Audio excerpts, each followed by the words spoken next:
Hey, Five Stack here with an update. If you saw my previous video, it was from a couple of weeks ago. I did an overnight shakedown hike and had a little mishap at the end, a little face plant on a rock and a twisted knee.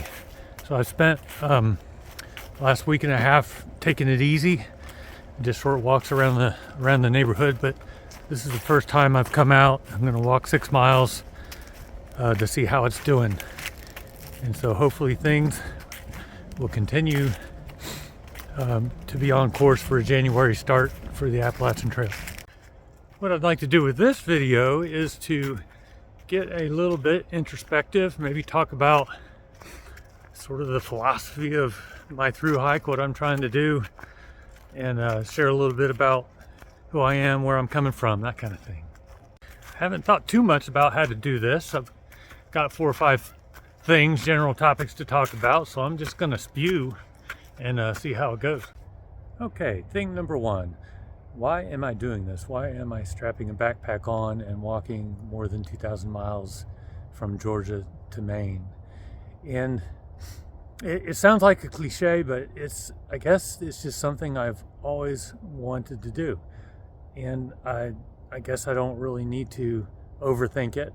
I've always known about the Appalachian Trail, even when I was a teenager. I can't even remember not knowing. And anybody that I tell that knows me that I'm going to do this, they're like, yeah, that checks out.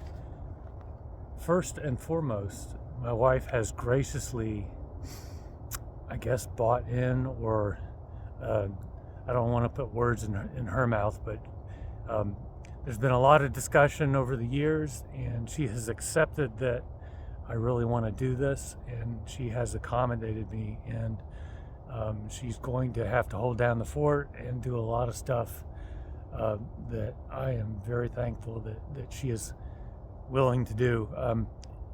It would be interesting to get her take on it. Maybe I will at some point.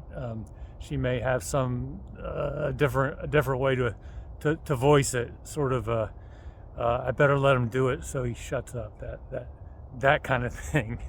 But that's the biggest thing I am grateful for. And I'm fortunate I have a window in my life where I can carve out 5 or 6 months, and that I have the means, the financial means, really, to do this.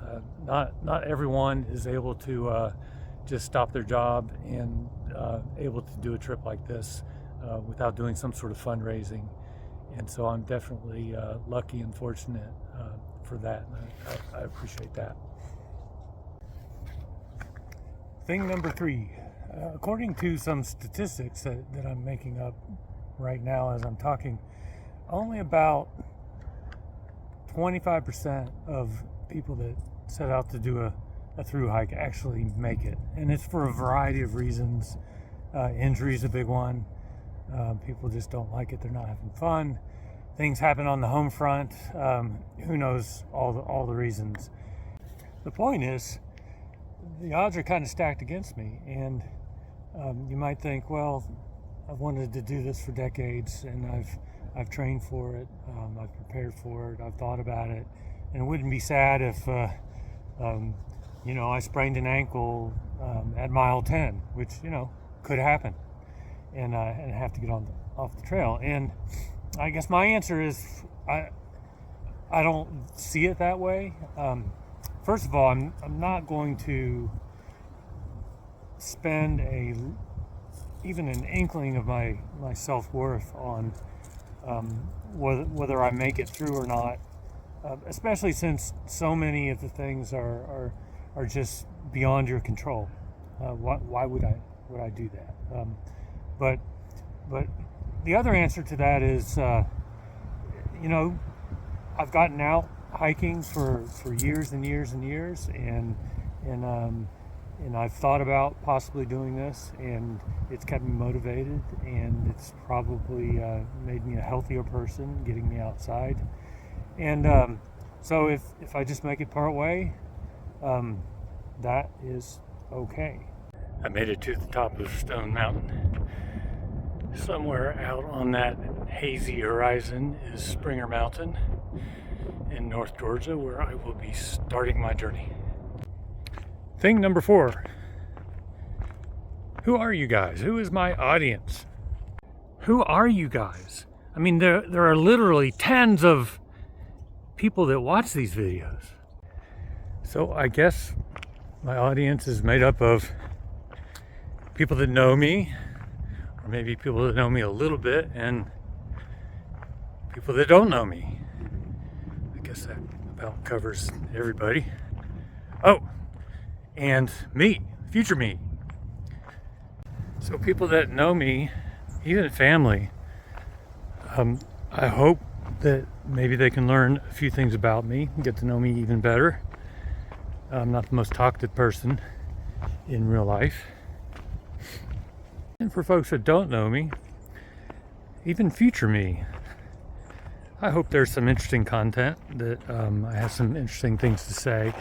But I'm also thinking about how I want to do these videos, how long they need to be, what is my voice, and I have some ideas.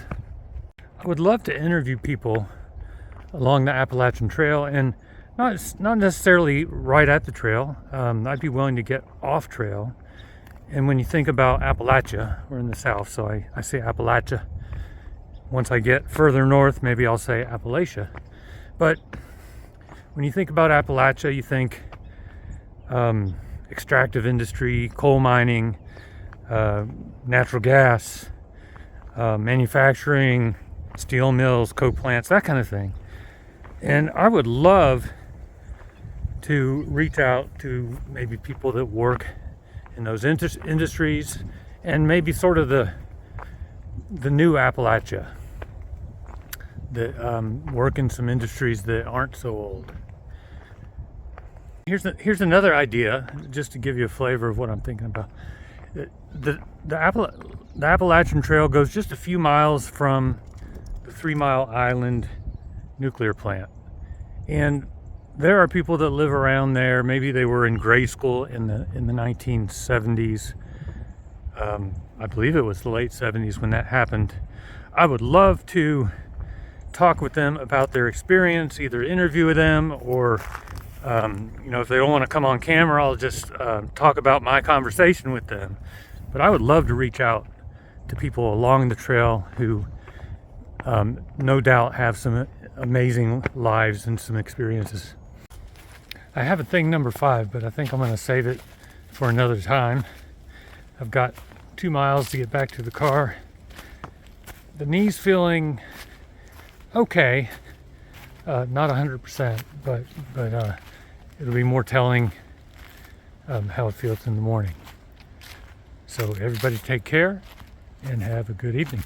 Video, I'm going to speed it up.